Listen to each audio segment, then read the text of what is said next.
Welcome to Today of All Days, episode 32. Just a little off the sides. Today is Monday, June 26th, 2017, and today is National Beauticians Day! While the first barbers were seen in ancient Egypt, and the first barber shops were seen in ancient Greece, beauty parlors attracted customers from all tiers of society. Barber shops and salons have long been considered by their patrons to be the centers for social gatherings and discussions of current events. However, they are also considered by historians to be influential hubs of socio-political developments throughout the ages. What happens in the barbershop stays in the barbershop. I know that's right. The term salon first appeared in France in 1664, and originally it referred to meetings that were held by a respected hostess in a sort of parlor room or drawing room. Here, the individuals would discuss events, political developments, and literary releases of the time. Oh, did you catch the most recent Shakespeare novel? No, I didn't get a chance to before the theatre burned down. Quite a shame. Oh, you're so behind. Get with the times. You're stuck in the Middle Ages. I'm stuck in the Middle Ages.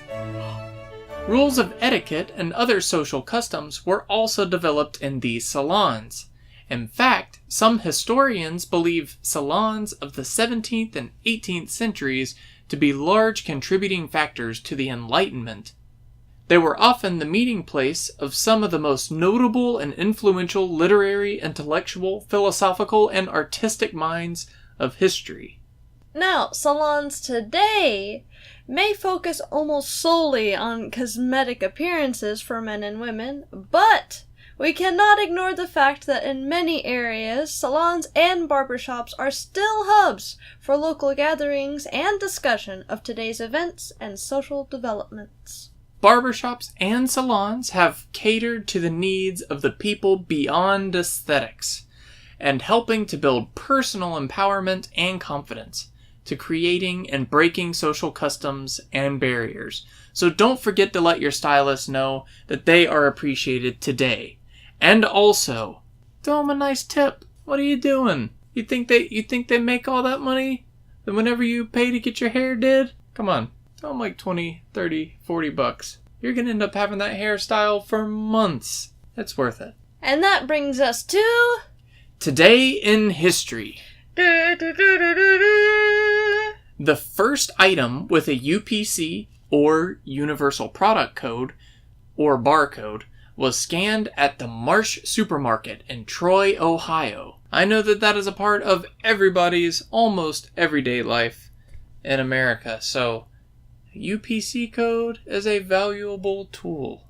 inventory managers love him. Customers don't understand him. The Universal International Consumers Awareness Committees, they're okay with them. Now, this first UPC scanning event was extremely well documented, having occurred at 8:01 a.m. on June 26th of 1974. The item was a 10-pack, which is 50 sticks, mind you, of Wrigley's Juicy Fruit Chewing Gum, purchased by Clyde Dawson. I'm pretty sure that Juicy Fruit was actually, the flavor of Juicy Fruit was modeled after the jackfruit. So, if anybody wants to try the origins of Juicy Fruit, go and try some jackfruit. I hear that it's delicious. The cashier honored with the first UPC scan was Sharon Buchanan. The NCR cash register rang up 67 cents for 50 sticks of gum. You're lucky to get 5 sticks of gum for 67 cents these days. Back in my day, they already hiked it up to 10 cents for 10 sticks. I know, I remember when you could get a 20-ounce Coke for $1. Yes, I do! You don't remember that? You don't remember 20-ounce sodas in the bottles for $1. It was $1. You go to a vending machine, put $1 in, get a 20-ounce. That's how it was. That was all it was. You needed $1. Now you put $1 in, and then it asks you for 25 more cents to get a can of Coke. What the heck is that? The can tops are all nasty? What is that? Back to Clyde Dawson's cart, which was full of barcoded items, but the pack of gum was the first thing picked up. And this item went on display at the Smithsonian Institution's National Museum of American History in Washington, D.C. Hold on. I would be upset. So, I pick up 50 pieces of gum, put them in my cart, pay 67 cents, and then Smithsonian comes up. They're like, yeah, we're going to be taking that.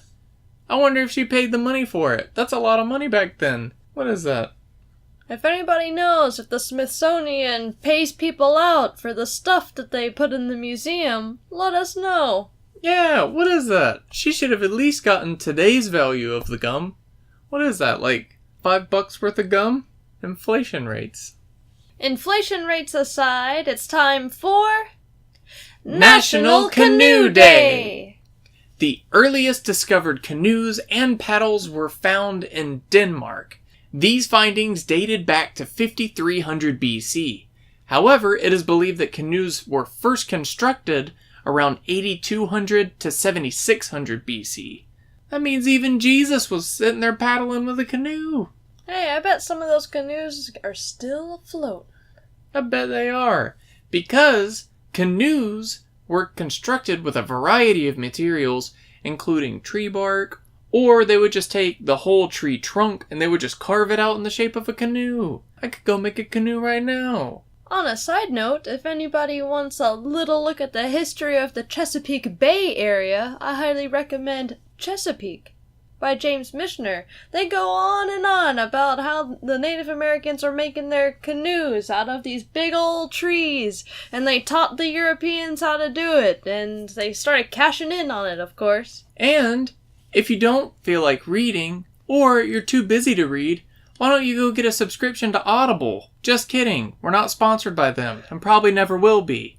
The typical length of early Native American canoes was around 14 feet, or 4.3 meters, and weighed 50 pounds. Today, there are many different types of canoes that are made to complement the intended use. Most canoes end up being hybrids of multiple types to accommodate the variety of sporting and recreational canoeists out there. So whether you're out there on the lakes, whether you're actually out in the high seas, whether you're going for the windy days or the calm, smooth sailings, whether you're going for a slalom, there's a canoe out there for you. So why not go out there, purchase one, and then let us know what happens in the comments below.